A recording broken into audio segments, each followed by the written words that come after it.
Welcome to our OffMyChest, where Op realizes her boyfriend is not private, mysterious, or traumatized. No, he is just the kind of man who would make a therapist quit and a priest call a lawyer. Our next Reddit post comes from throwaway_mapleroad.my. Boyfriend has to be a serial killer. And honestly, I think I already figured out how he picks his victims. I am a 28-year-old woman. My boyfriend is 37. I will call him Nolan. Before anyone says I watched too many documentaries and lost my mind. I would love for that to be the problem. I would happily accept being nothing more than a dramatic idiot with a podcast-induced crime obsession. The problem is that, unfortunately, Nolan seems much more like the kind of man who becomes the documentary. We have been together for 10 months. At first, he seemed like a Pinterest dream for women exhausted by childish men. Polite, clean, attentive, punctual, calm, well-dressed, a good cook. Sends good morning text without some idiotic emoji. Does not follow 4,000 bikini girls, does not talk loudly. Does not drink until he turns into a chimpanzee. In short, he looked like a functional human being. What an exotic novelty. He works in property assessment for insurance companies. That means he drives a lot, visits houses, land, abandoned buildings, rural areas, and neighborhoods where nobody wants to stay after 6 in the evening. At the time, I thought it sounded boring but normal. Now, it feels like the kind of job a screenwriter would invent. To make murder logistics easier, his house is a little isolated, on a side road surrounded by pine trees and far too much silence. It is not an ugly house. Quite the opposite. It is beautiful in that sad way, as if it were perfect for anyone to actually live there. Everything in the right place. Nothing extra. No crooked picture frames. No notes on the fridge. No clutter that suggests a living person. It was the kind of clean house where you stop thinking someone has a routine and start suspecting they have a ritual, and Nolan was the same way. Shirts folded by color. Knives lined up by size. Shoes turned in the same direction. Towels folded like guest stars. The kind of man who makes the bed as if he is hiding a crime scene under the comforter. At first, I interpreted it as organization. Later, I started calling it control. Now, I would call it a clinical handbook for aberration. The first strange thing was a rule he had about the guest room. I was never allowed to go in there, ever. The door stayed shut. And he said he kept things from his late father in there, did not like anyone touching them. Since I still felt sorry for him during that phase, I respected it. Because that is what women do. Receive an absurd boundary, tie a ribbon around it, and call it sensitivity. The second strange thing was that he disappeared on certain nights. They were not fights. They were not long trips. He would just say he needed to go for a drive to think, or that he had an inspection. Very early in another city, and preferred to sleep at a roadside hotel. Always alone. Always with few details. Always returning the next day smelling strongly of soap and carrying that sinister calm of someone who had already taken care of whatever he needed to take care of. The third strange thing was his obsession with local news about missing women. Not in the way of wow.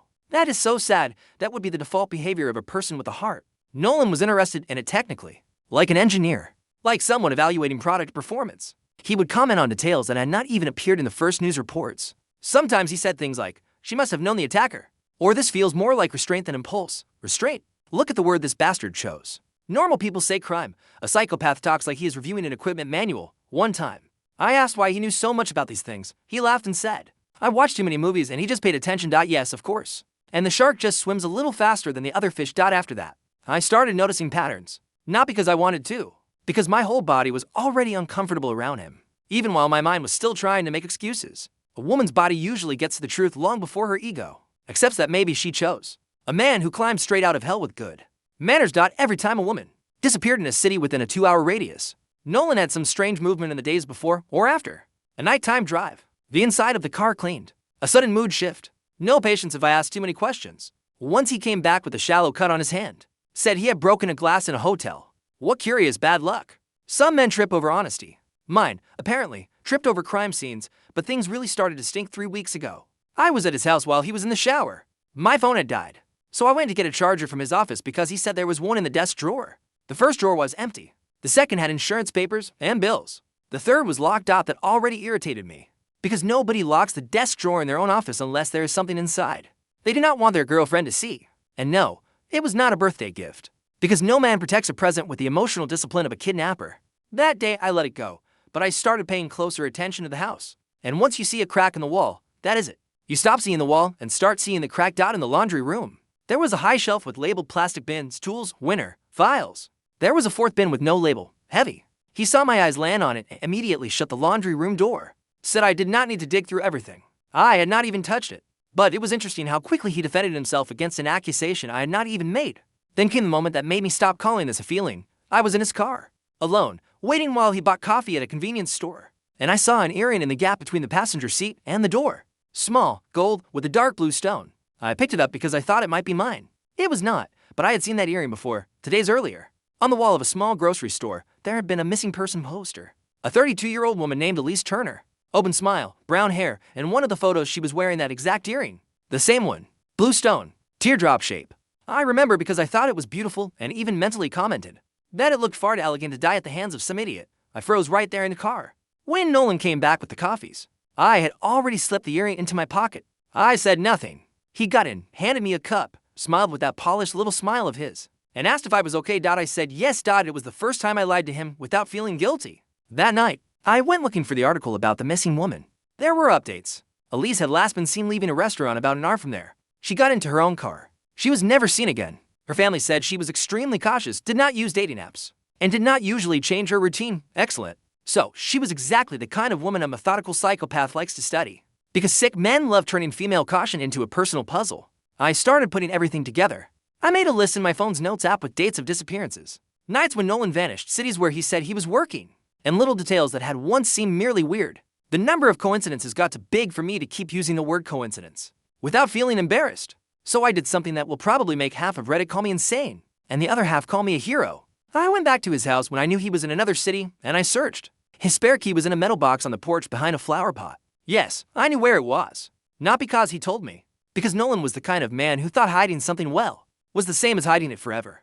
That only works while your girlfriend is still in love. After that, female intelligence turns into an extreme sport. I went in. The house was far too quiet. Not peaceful quiet. Abandoned church quiet. The kind of silence that listens back. I went straight to the office. I tore through the desk. Nothing. I searched the closet. Nothing. Then I found a small key taped underneath the shelf. The key to the locked drawer. When I opened it, my blood went cold. Inside were several thin folders, all labeled with women's names. Not full names. Just first names. Elise. Dana. Rachel. Minna. Carla. At the bottom, one folder still empty, but with a freshly placed label. Abby. My name is not Abby. But Nolan always said that if I had another name, I looked like an Abby. I thought it was cute at first. Almost romantic. A strange, intimate nickname. Little did I know the devil was just testing which name he would use on my file. I opened Elise's folder. It had screenshots from social media, schedules, places she frequented, photos taken from far away, license plates, receipts, a folded map with routes highlighted, and a document titled Approach Pattern. Approach pattern, not seduction, not casual encounter. Approach pattern. I felt my stomach truly turn. Dana's folder had the same kind of thing, but with a handwritten note. Resistant, more suspicious, requires gentler persona. Gentler persona. Look at the level of this rat. The man was not flirting. He was constructing characters. He was doing personality test runs like someone adjusting a thermostat. I kept opening them. In some folders, in the top corner, there was a mark in red, closed. In others, yellow, under observation. In the folder labeled Abby, still mostly empty, there were already screenshots of me. My old address, my gym route, my sister's schedule, my boss's name, my favorite restaurant, and a whole page listing things I supposedly liked. Dry white wine, psychological thrillers, live music, late afternoon walks, and written underneath, easy to isolate through concern and validation. I read that sentence 3 times, easy to isolate through concern and validation. I did not even feel anger first. I felt humiliation, a very specific kind of humiliation that only exists when you realize the love you thought you were living on the other side was never love at all. Just field research. And then I found the box. In the lower cabinet beneath the shelf, there was a heavy black show box. Inside were jewelry, ID badges, lipsticks, watches, keys, an embroidered scarf to wedding bands, hair clips, and 3 old phones with no SIM cards. I am not a police officer. I am not CSI. I am not even especially brave. But even I know a trophy box is not usually part of a healthy relationship. I took photos of everything, as many as I could. My hands were shaking so badly that several turned out badly. Then I heard noise on the porch. His car, earlier than expected. He had come back early. I turned off the office lights, shoved everything as best I could back into the drawer, left and hid in the hallway next to the laundry room. I could hear his key in the lock, the sound of his shoes, the heavy silence of his presence entering the house. He stood still for a few seconds. Then I heard footsteps moving toward the office, and then his voice, low, calm, horrible. Abby. I stopped breathing. It was not my name. It had never been my name. It was the name he had chosen for the version of me he intended to own. That was when I understood that if I stepped out of that hallway, I was not leaving the house. He called again, even softer. Did you touch anything? Nothing in the world is more terrifying than a psychopath who is not in a hurry. A nervous man shouts. An ordinary man asks. A psychopath adjusts the room temperature. I stayed perfectly still. He walked through the house for a few minutes, opened doors, stopped near the laundry room. I thought I was going to die there, squeezed between the wall and the laundry basket, turning into a statistic that smelled like fabric softener. But then his phone rang. He answered it. He said very little. He sounded irritated. Then he grabbed his keys and left again. I waited 10 minutes. Or an eternity. Same thing. I left the house, got into my car, and drove straight to the police station, doubting the comments. A lot of people said Op had done the only intelligent thing possible. Other people, as always, decided the biggest issue in the story was that she had invaded his privacy. The internet really is a fascinating place. A woman discovers a full resume of Satan, and someone still shows up worried about, but what about relationship boundaries? Op updated a few hours later. Update, the police took me seriously immediately when they saw the photos. A detective recognized the names of 2 of the women in the folders. Open cases, they went to Nolan's house with a warrant. He was not there, dotting the garage. They found traces of old blood beneath a recent layer of paint on the floor, dotting the guest room. The one I was never allowed to enter. They found soundproofing behind the wallpaper. Behind the wallpaper, because of course. What is a house without a themed horror renovation? But that was not the worst part, dot in the attic. Inside a false compartment, they found videos. I am not going into detail because just writing that makes me want to peel off my skin. But they were recordings of Nolan with several women, some apparently drugged, others clearly conscious and terrified. In all of them, he spoke with that same calm, attentive boyfriend voice. Almost gentle. The kind of tone that somehow makes the disgust heavier. The police now believe he was not exactly a random serial killer. He chose women who lived alone, had fixed routines, had few close family ties nearby, and showed no tendency to disappear voluntarily. He studied them for weeks, created a specific persona for each one, got close, earned trust. Then he did one of 2 things. Either he took the victim on a retreat, cabin trip, or a surprise getaway, or he engineered a situation where she would come to his house. After that, some were murdered and the case was staged as a disappearance, mental breakdown, or voluntary abandonment. In other cases, he simply kept material for blackmail, control, or whatever narcissistic ritual from hell he had going on. So technically, he was worse than I had imagined. He was not an impulsive man who killed out of compulsion. He was a patient man who turned intimacy into a method. Op came back the next day. They found Nolan. Or rather, they found his car, abandoned near a lake in another city. Inside the car were clothes, cash, burner phones, a first aid kit, fake documents, and a bag of cleaning supplies.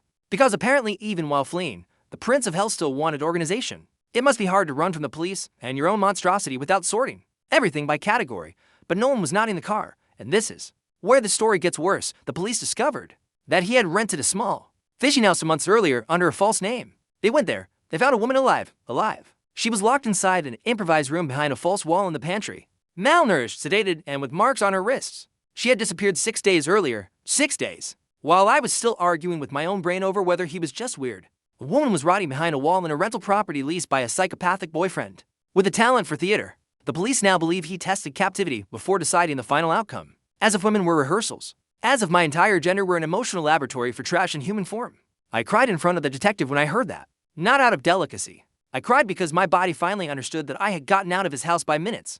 Maybe hours. Not much more than that. In the comments, someone wrote, "You did not almost date a serial killer. You dated an architect of hell with a good haircut." Another person commented, "Never again in my life will I confuse rehearsed kindness with character." And a third wrote, "Men, why are women so suspicious?" Also men, build a soundproof room. Op replied, the police started revisiting the so-called voluntary disappearances of some of his ex-girlfriends. Yes, ex-girlfriends. They discovered that at least 2 women before me broke up with Nolan and simply vanished from their social circles. One supposedly had a breakdown and left. Another supposedly moved back to another state. Neither family ever fully believed those stories. I saw pictures of them. He had the same smile in all of them, the same slightly tilted posture, the same face of a mature, calm, safe, almost gentle man. It is bizarre to think that the face of evil, in practice, sometimes just looks like a man who remembers your shellfish allergy and holds your waist while crossing the street. The final update came to days later. Final update. They caught Nolan in an interstate bus station trying to board with his beard shaved, a cap, and glasses. Because, like every narcissistic psychopath, at some point he genuinely believed changing his main Sims accessory would be enough. He reacted to the arrest calmly, asked for a lawyer, denied everything, said the women were unstable, obsessive, and that he was the victim of a witch hunt fabricated by an invasive ex. Yes, of course. The man had a trophy collection, hidden videos, roots, behavioral profiles, fake documents, and a live woman locked inside a wall. But the real tragedy was the invasive ex. The rotten cherry on top came later. The police found an encrypted notebook. In it was a file called garden. They were not names. They were classifications. Rare flower, resistant flower, short-lived flower, docile flower, spoiled flower. That was how he categorized women. Abby, meaning me, was marked as adaptable flower. High potential. Good response to simulated protection. Simulated protection. I had to sit on my sister's kitchen floor when I heard that, because everything clicked into place at once. The sweet messages, the exaggerated concern, the way he insisted on picking me up places, the way he offered to hold on to my documents so I would not lose them, the way he told me my friends judge me, The way he created small conflicts between me and the people I loved, and then showed up as the only calm, safe man in the universe. He did not love me, he was cultivating me. That sentence makes me want to bathe in bleach. The police believe I was not the first folder he started, and not the first one he almost finished. I was just the woman who walked into the office too early and got lucky enough that he answered the damn phone at exactly the wrong time. So no, I was not exaggerating. My boyfriend was not a little dark. He was not hard to read. He was not cold because of trauma. He was an organized, theatrical, vain psychopath who turned women into projects, routine into maps, and intimacy into weapons. And honestly, if I have to hear one more person say women need to stop being paranoid, I am going to end up in the news myself. Jesus. So that was the great mature man in the story. He was not a prince, not a deep soul, not reserved. He was just a premium grade lunatic with an iron shirt, a low voice, and a cataloging system worthy of HR in hell. The most disgusting part of this story is not even the false wall, or the videos, or the trophy box. It is the emotional methodology. Because any animal can attack. But studying a woman, learning how she likes to be comforted, figuring out where she lets her guard down, and using exactly that to break her. That is not just psychopathy. That is boutique sadism, and as always, he still had the face of a trustworthy man. Because evil loves arriving disguised as the solution. The modern monster does not come growling. He arrives driving slowly, complimenting your posture, remembering your favorite wine, and asking if you have eaten properly. So I want to know, at what point would you have snapped? At the forbidden room? The missing woman's earring? The folders with names? Or would you also have tried to explain everything away as he is just very private? Till you discovered your boyfriend was basically an emotional necro tourist with a gardener complex.